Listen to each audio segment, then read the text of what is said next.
Hey, what's up, patrons, paid Substack subscribers? This is Keaton.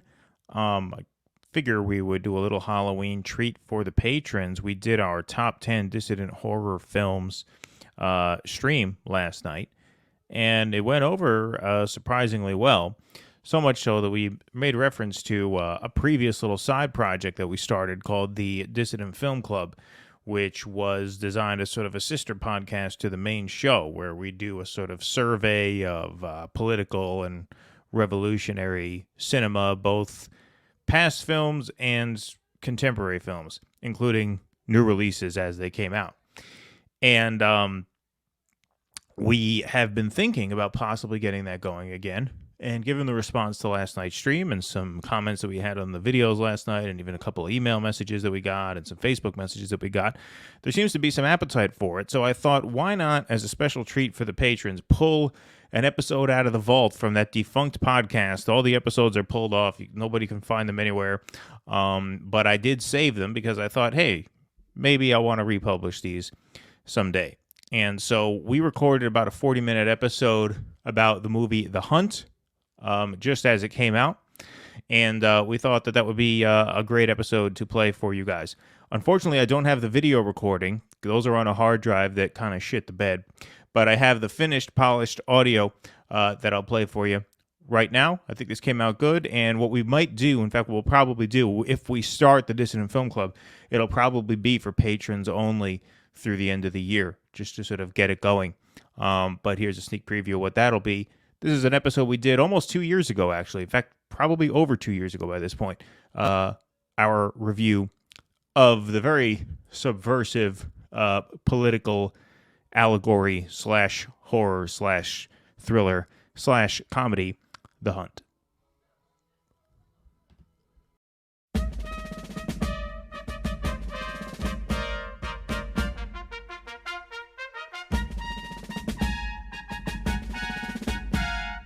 Hello, everyone, and welcome to episode 5 of the Dissident Film Club. My name is Keaton Weiss, and I am here once again with Russell Dobular. Hello. So today we are going to talk about the controversial new thriller called The Hunt.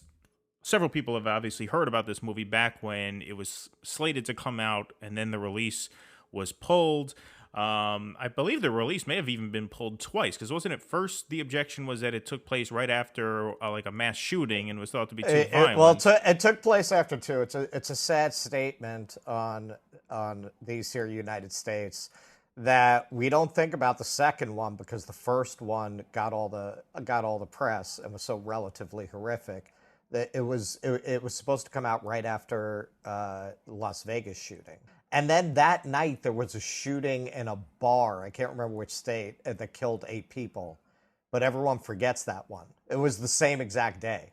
Right, yeah, that's the thing. If it's pulled because of a shooting, you don't know which shooting it was pulled over. Well, it was pulled because of the general atmosphere of mayhem. Right. But then the culture war element was kind of fascinating that it fell victim to, without anyone really understanding exactly what this movie was. You know, I mean, first you get the anger, which presumably would be from the left, or the fear that you'd have left backlash about the violence.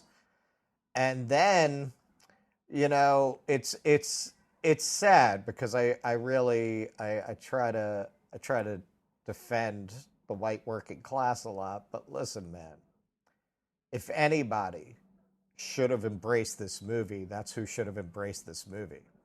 And they just assumed that this movie took the liberal side or something. Like, I don't know. You know, Fox News excoriated. What did they think? Are they so paranoid that they really thought that Hollywood made a movie celebrating liberals killing deplorables? Like, right, did so they the really think of the movie, that would be it's greenlit? like a battle royale, Hunger Games type of concept where these, elite, wealthy. Well, not exactly. Liberals, It's more most dangerous game. Okay, sure, but they basically round up these Trump voter types and they release them out into the woods, and then they hunt them down for fun. And obviously the movie is told from the point of view of the main character, whose name is Crystal, played by Betty Gilpin, who fights back. So it's a very simple plot, pretty simple premise. And then it goes places that I thought were kind of clever and fun and inventive, which we will, I guess, talk about in a few minutes. But yeah, that's the basic premise of the movie. Yes, and without anyone having seen the movie, everyone drew conclusions about what the movie was. So Fox News really added fuel to this. They did a whole segment on how horrible this was, that it was this liberal fantasy of hunting down deplorables. And as I was saying, I mean, you got to be really paranoid to think Hollywood would actually greenlight whatever their politics are.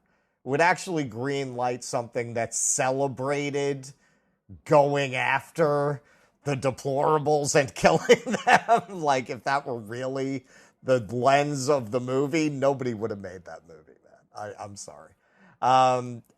So, everyone had an opinion about a movie that they had never seen, and even theoretically more responsible press, like the entertainment press, was piling onto that, presumably for clicks, because it became a hot button issue. And also, if you look at the people behind it, I mean, this is Damon Lindelof, the creator of Lost, who also did what I think you could make a contention may have been the most philosophically profound thing that was ever on TV, The Leftovers. Do you really think this guy followed that up with a movie celebrating killing the deplorables? But, nobody really thought about that. But this movie just had the worst luck of any film of all time, because when they finally did release it, the movie theaters were closed down maybe a week after this movie actually got it was a slated to theatrical come out release. on March 13th. Yeah, so it never actually really got a theatrical release. Now, and this is how I saw it, now you can rent it. I rented it on Prime. I'm sure you can rent it in a lot of different places now. And I thought it was great. Also, wait, you rented it on Prime? Mm-hmm. You know what that makes you? A scab. Why are they? You crossed the picket line. You're not supposed to patronize Amazon. That's it. We're gonna have to guillotine you now. This is your last show. Is this a new rule? I mean, I thought Amazon is the evil that we're being forced to live with. Well, I mean, we are being forced to live with. Jeff Bezos' personal net worth has gone up $74 billion this year. But that's for our main show. That's darker content. We'll do that back on the main show. But anyway, joking, of course, about you being a scab. But I bought it. I do, if I can state my moral superiority to you for a second, I rented it on row 8, which I had never even heard of. But it's on my Roku TV. And Okay. I did it because I didn't want to buy from Amazon, and also because it was $2 cheaper than it was on Amazon. It was $3.99, and on Amazon it was $5.99. So not only are you a scab, you're a sucker. I'll have you know they have. It's pretty well known that row 8 has children in the third world bathing in celluloid juice. Oh, really? Produce those low prices. So maybe touche. You're the scab. Yeah. I don't know. I've never heard of row 8. But yeah, and this is also produced by Blumhouse, who you really have to give it up to them, man. When those guys hit with Paranormal Witness, You mean Paranormal Activity? Paranormal Activity, that's right. Everyone assumed they were going to be another Blair Witch Project. Like, those guys just stepped into shit with Blair Witch Project, and they really didn't have the skills to follow up. They just so happened to have one brilliant idea that hit a cultural nerve. And their follow-up was terrible and everyone involved just disappeared into obscurity. So I think everyone kind of assumed that's what would happen with Blumhouse. I mean, I've seen that movie. Um, I mean, I don't think it's good. I thought the Blair Witch Project was actually good at the time. I liked But Paranormal Activity quite a bit. it did. You did like it? I did, yeah. Yeah, it And I didn't do actually anything really for liked me. the sequel. I liked the second one too. Yeah, okay. I mean, I didn't respond to it as something of a horror aficionado. Um, but hey, look, starting out with this movie they made for $15,000 that grossed 283 fucking million. They've built an empire. I mean, Blumhouse is the studio behind Get Out. Yeah, no, they're And great. They're and great. They're great stuff. and this movie is really in keeping with that. Blumhouse is really, I wouldn't say single-handedly. There are some other filmmakers working in this territory, but none as effectively or prolifically. Horror at its best has always had an underlying element of social commentary. Or you could say that's a subgenre of horror that's a cut above the rest. Um, and they've really brought that back. I mean, clearly they have as a production house, they have a great love of these movies like Night of the Living Dead that really were using these horror elements to comment on social tensions and social issues. And with this and Get Out of their work are probably the most out front in that mission. Um, so in a lot of ways, it's great. It's like slickly produced features that are in the spirit of the best of '70s grindhouse movies. Yeah, I think that's a good way to put it. I mean, I think Get Out is a much better movie than this. Yes, yes, But I enjoyed this movie quite a bit. It's not the kind of thing that I would like. Would I say this is a great film? No, but it's a really fun, wild movie, and it's very funny too. yes, There's a ton of humor. This really is more of a black comedy than yeah. anything else. I mean, it is super funny, and it really deconstructs so many sort of genre, I would say, tropes, cliches, like right at the beginning. Like, we'll get into a little bit of spoilers here, since I'm assuming people who are listening to a half hour, 40-minute podcast on a movie either saw it or don't really care if much is ruined for them. But and this is not even a spoiler. I mean, it'll ruin maybe one moment for you at the very beginning, which is actually a really cool moment where you see in the trailer, you think that the Emma Roberts character from the trailer is going to be like the final girl or the Yeah, main yeah, heroine of the movie. yeah. And at the beginning of the movie, they are kidnapped and they're left in this field and they have these gags in their mouth, and this sort of very like handsome man helps get the gag out of her mouth, and they kind of exchange this like look where you think, oh, this is going to be like a sort of subplot of the movie, there's going to be this romance arc, and then 30 seconds later she just gets her head blown off out of nowhere. And the way they made that really effective was by persuading Emma Roberts to do it because she was the most famous person Right. in the And so that's how movie, you and need a they killed her in celebrity. the first 2 minutes of the movie. Right, exactly. Yeah. So that was really well done. The scene in the gas station was so great. Yeah, that Yeah, was just so yeah, I love fantastic. that. That was one of my Yeah. favorite sequences of the movie. So they sort of think that they escape. They find a barbed wire fence. They cross the street. They have a gas station that they think is there that they can go in and help. And of course, the sort of old mom and pop, owners of the gas station are part of the plot to round these people up and murder them. And it was so funny, the line where he is asking them for help because he has a gun to their head because he doesn't know if he could trust them really, and so they kind of know that they're in a bit of hot water. Like the mom and pop owners, they don't feel like these people are desperate coming for help because they have a gun to their head. So like they know there's some doubt in their mind that they have to keep this con going. And then when the guy says he has 7 guns, and the old woman says, "What do you need 7 guns for?" And he says, "What the fuck did you just say?" Like they just can't help but get that dig in. Like it's a reflex. Right. When a liberal hears that somebody has 7 guns, they have to just say, "Now, what do you need that for?" Even though she knows she shouldn't. It's like involuntary. It was, and so it was very, very funny in that way, and really, I thought just super cool. That was one of my favorite sequences.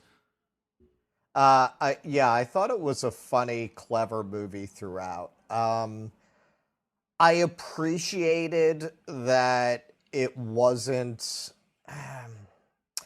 exactly kind to either side. Like it didn't try to naively pretend, no, there aren't Pizzagate, red state conservatives out there spreading insane theories who believe insane things. A lot of these characters, not all of them, but a lot of them are portrayed as being that way. And as is revealed in the course of the movie, they were selected specifically for that quality. So of course they would have that quality. But at the same time, I can't honestly think of another movie that's even dealt with this subject of this liberal loathing and hatred of white rural working class people. I can't think of a movie that's even dealt with the subject. And in the course of dealing with that, they don't come off well either. And the whole thing is really done with a great sense of humor, and a real, what I would call a house style of Blumhouse, like a real embrace for a certain fun camp element that keeps it light and keeps it out of being preachy. It's a fun movie to watch. I would think no matter what your politics are, you could appreciate this movie, except maybe if you're a liberal who hates rural white people. Well, even then, there's things to like about it. I mean, most of them die.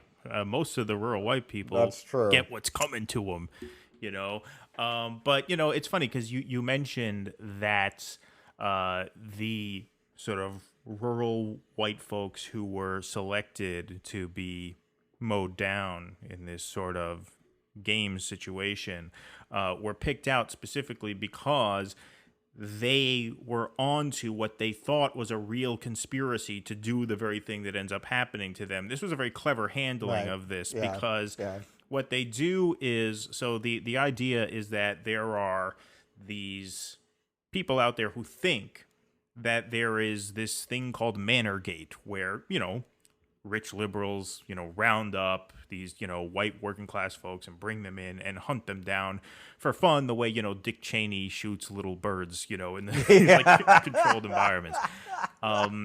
And so they end up thinking that this is real, or they think this is real. The liberals, you see at the beginning of the movie, this like text exchange between these wealthy, well-educated, Warren supporting liberal types. And they are joking about Manorgate. They had not devised it yet. It was like a sarcastic in-joke. They say, "Could you believe what our rat fucker in chief said this morning?" And that was a reference to Donald Trump. And they all have their 2 minutes of hate on the text message where they say, how awful he is. And then they joke. They just say jokingly, "Well, luckily Manorgate is coming up, so we can round them up and kill them," in reference to an online conspiracy theory.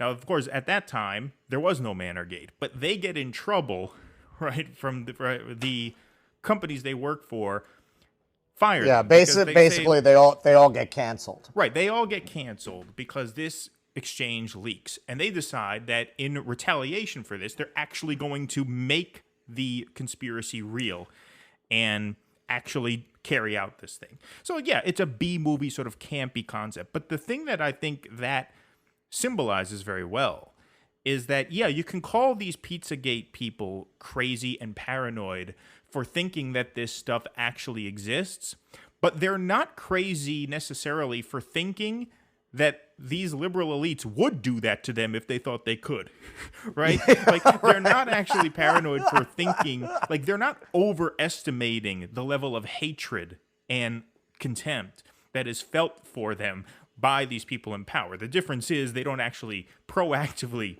do it, right? But there is a kernel of truth in there, which is that these people hate you enough to do this if they thought they could get away with it.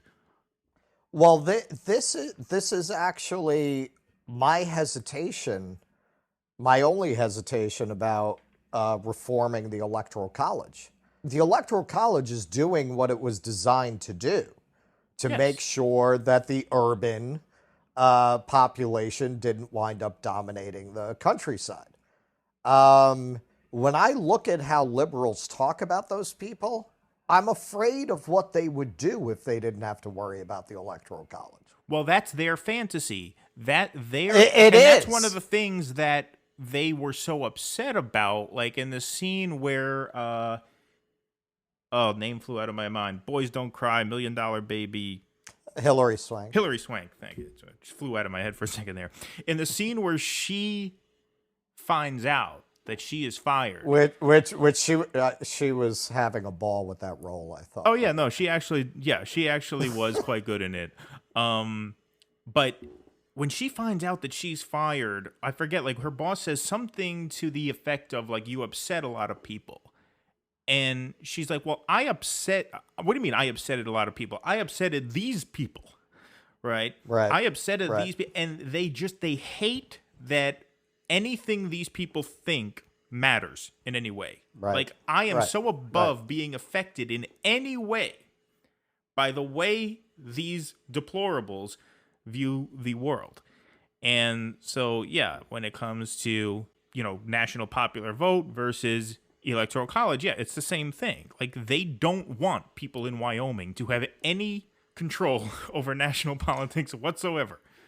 Yes, and that's why I can't completely get on board with reforming the Electoral College, because when you look at why the liberals want to do it, that's why. Well, they want to completely disempower the middle of the country. I would reform it. It is their fantasy. Okay, so now see how many of the people in the audience thought this would become an Electoral College talk. But see, that's good. It is related. I mean, this movie, as I say, I can't think of another movie that even addressed this subject. I'll give you a great example. And this I brought up this movie in the exchange. I put up a post where I was drawing attention to how, the media is basically covering people who don't wear masks as rural white people. And it's really not the case. I could stick a phone out my window right here in Harlem, across the street from a park, and produce a video any weekend of the now infamous Missouri pool party. I could give you the same exact footage any weekend. You go ride down to the Village, ride around McDougal Street, ride around Houston Street. You're going to see all these Wall Street motherfuckers outside the bars, same shit, and you don't see it. And I got enormous pushback on that from liberals. And they would show me an article that portrayed this in an article, and I'd say, okay, but give me an equivalent to the coverage the Missouri pool party got. I'm not saying there's no coverage of any other non-mask wearing people. But, A, they get a big hard-on if it's rural white people. Like, they go after that in a way they don't when it's a party on a street in Astoria. Sure. Two, when have you ever seen a meme about people not wearing masks in Central Park? I've never seen a meme generated by liberals about people not wearing masks in Central Park.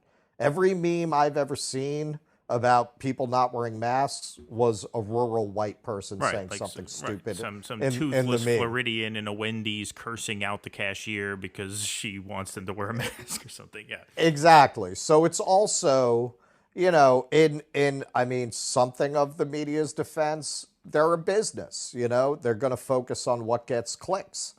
And that's what the liberals want to read about. They want to read about the toothless guy who, doesn't believe in mask wearing because COVID is a conspiracy, and they don't want to talk about the street party in Inwood with the strippers that went on a week ago, just a few miles from me. But this turned into a whole conversation about whether this phenomena of liberals behaving this way in regards to rural white people specifically even existed. Like, the person I was talking to was very much somebody who pushes that. And the lack of self-awareness was kind of fascinating. Like, it really made an argument that they don't do that.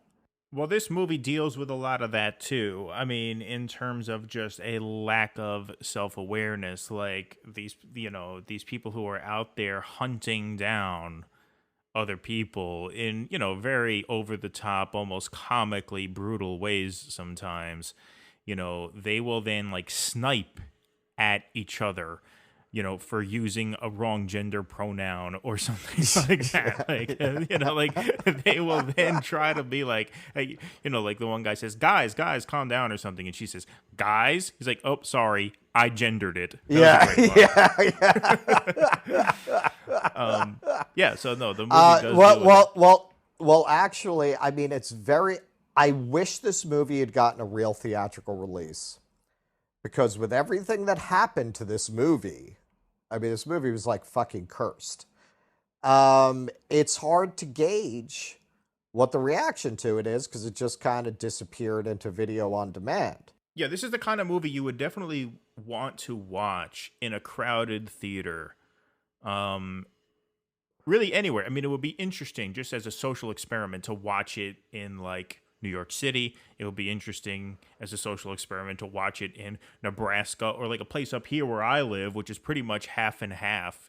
It would be nice to see a mixed audience of, half libs and half, MAGA people go into the theater and laugh but you know what? They kind of did that, because they did, after these shootings, they had test screenings to see if the movie was actually going to bother people. And they had mixed audiences politically. And not only did people not have a negative reaction, according to them, when they did their questions of the audience afterwards, right, they didn't quite understand the questions. Like, they didn't understand why the movie would be offensive. They didn't understand why they were even being asked that. So, I mean, the controversy around it, again, I mean, it was from people who never saw this fucking movie. I think if this movie had just dropped without any real advanced publicity, I don't know that there'd be a controversy about it. Yeah, because you know what it is? It goes so directly at the sort of woke culture that it's almost like a diehard wokester really couldn't even be offended by it, because it's so in your face. Like, like there's something, whereas like if something is so provocative on its face, then there's nothing really for them to be offended about, because the thing is, so much of woke culture is deciphering what you think another person means when they say something, right? It's like, yes, if a person, accidentally lets slip the phrase "those people," the woke person takes such joy in saying, "What do you mean, those people?" Like, aha, they're like a detective in the room. We're like, aha, you said something that's revealing of what an evil person you are, and I'm going to prove yes, how good a person I am by calling you out for it. Whereas with this movie, just goes right into it. Like, there's a great scene where the liberals are sort of plotting this thing, and they say, okay, they're going through like a sort of like PowerPoint thing about who they're going to round up, and they put an image of, the fat white guy who has a podcast about the show, and then they have the main character, and then they have this African-American man, and they're like, oh, no, we can't do that. We can't round up a black guy. And then the other guy says something to the effect of like, well, if we do it only to white people, that's kind of bad too, right? Like, they're so obsessed with inclusivity and diversity that no matter what like, we can't have a list of anything without a person of color on it. Even if it's a list of people we're going to round up and murder, we still have to be inclusive and diverse about who we choose for that. And so it hits that so hard and so directly that I don't even think a lot of these woke scolds would really take any pleasure in raising hell about it. Well, there's another reason though. I was watching a fascinating interview that Matt Taibbi was doing with what's this guy's name? Weinstein, the Yeah, I professor think his who name is got Eric kicked. Weinstein. Yeah, Eric Weinstein. Yeah. It was a great, great, great interview. It was like a 90-minute back and forth between the two of them about cancel culture. And, basically Weinstein was saying, this started in academia, and I tried to warn everybody that it was going to come for you. And, because Taibbi's talking about how now this cancel culture, woke culture is exploding in the media. And, of course, Taibbi's perspective is this is the worst place that could be afflicted with this disease, because it throws out all previous standards of reporting when you when you start to Right. impose these woke concepts to journalists and tell them they have to report in a certain way like this. And basically, the argument I'm seeing start to emerge from really the forces that are trying increasingly to fight against this is this whole woke thing is really the professional managerial class trying to seize power from the old elites. It's them trying to gain control of the institutions that they traditionally have been kind of middle management participants in. Right. Exactly. Right. The professional managerial class, they have not been the CEOs. They've been the pencil pushers. And it's them trying to create a framework by which they can seize power away from the people who've traditionally run these institutions. And I think that's a good insight. If you create this very arcane kabuki of behavior whose terms are flexible enough that nobody can really meet it 100%, you can cancel anybody, right? Correct. And so I think the challenge then becomes, and it's a very important task that we need all hands on deck for, because I try to make this argument as best I can, but this argument does get undermined by certain poor and working class people who get absorbed into this woke culture, which is we have to draw a line and say that these PMC wokesters who are just using this as a hustle, basically, they are not what we would consider on the left.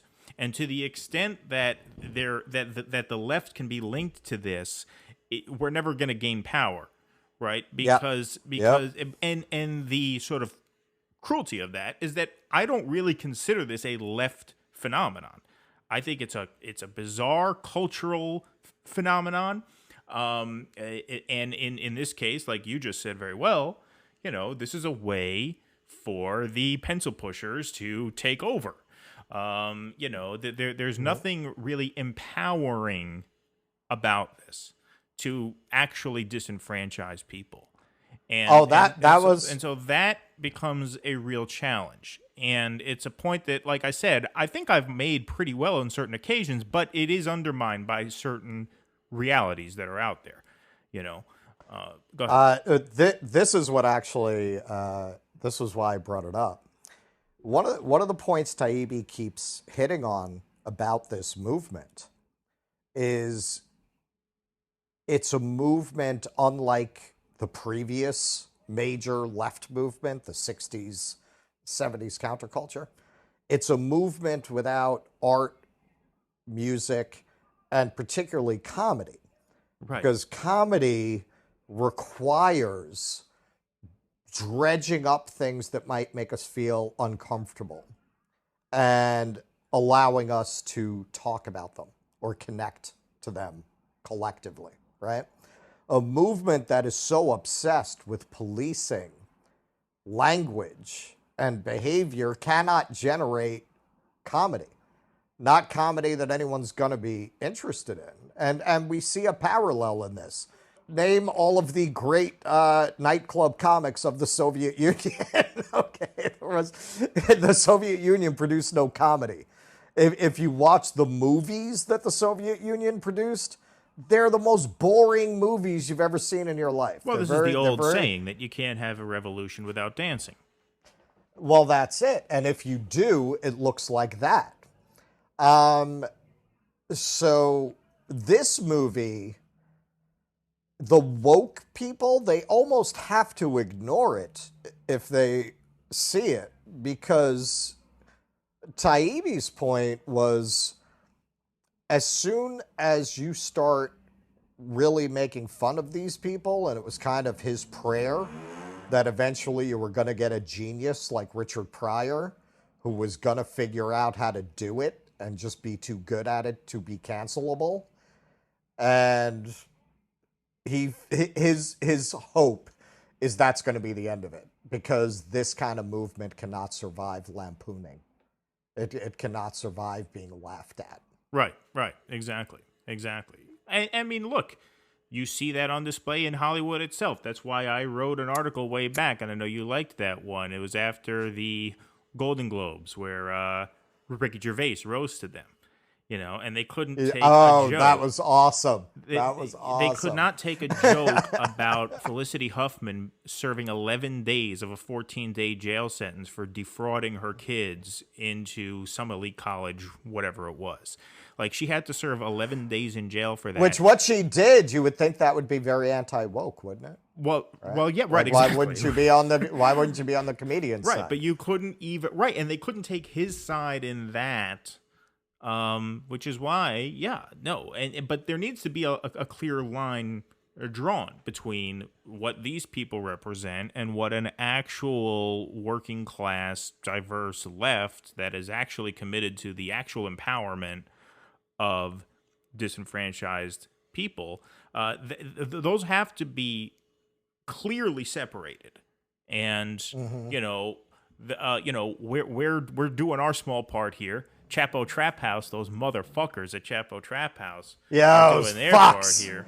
This is we have no marketing budget. We have no PR budget here. So the only way we could take the next step in terms of gaining notoriety is to provoke a feud with Chapo Trap House. Which we're diligently trying to do. Right. I ran down one of those guys, and I totally did a ring and run on him. Oh, really? Yeah, and I left a box with flaming dog shit on the stoop, and he stamped it out. I'm gonna drop the video on YouTube next week. No, but what they do is very valuable in that way too. They're the dirtbag left. That should be a bumper sticker. No left, but the dirtbag left. That's not bad, actually. Yeah, that's good, because that's hey Keaton, that's an angle. You have merchandising marketing experience. Yeah. You should make it and sell it. Yeah, there you go.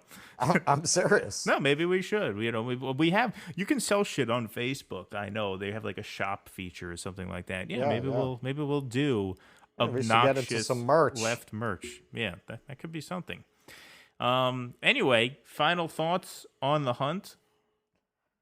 I cannot recommend this movie highly enough. I think it is very, very much of its moment, and it's really going head on at a lot of what's happening in the culture right now in a way, and this is what's great about this kind of horror. It's taking it on in a way that I don't think you really could in any other genre. You need a little of the fantastical. You need a little of the absurd sometimes to really get at the truth. Yeah, I would say that's right. And I almost would not even like if I could categorize this movie, it's really more of a dark comedy than an actual horror movie. Like, you're not going to have nightmares. It's dark satire. Yeah, it's a dark, violent piece of satire, and really, really well done. And I'm glad you recommended it to me, because I was on the fence of whether it was worth seeing, but it's very good. I read that plot synopsis and I was all in. Oh yeah. How long ago did you see it? I just saw it last week. Yeah, because you just texted me about it like last week, because I know it's been streaming. Look, since March. I didn't want to see it bad enough to pay $20 for it when they first dropped it. Right, you have to wait for it. I was waiting for the price to drop. Yeah, and I would say you know, that would actually be a good rating system for, like, you know, a sort of anarcho-communist podcast. We should not rate it in terms of stars. We should rate it in terms of how much money you'd be willing to pay to see it. So I would give this movie, $7.99. I say if I paid $7.99 for it, I would feel like I got my money. Now, I paid half that, so I beat the system. But I would say if I paid $8 for this, I would feel like I got my money's worth. I'd give it an 8. I'd give it an $8 price. An $8 even. So we're 1 penny apart. So we can parse that another time. We have a disagreement, Gene. Right, we have a disagreement. Right? Alrighty, folks. Well, thank you very much for listening. Check us out on Facebook, Twitter. Follow the podcast on Anchor, where this podcast now is on every major podcast player. Also, check out the main show, of course, DueDissidence.com. Check us out at patreon.com/Due Dissidence.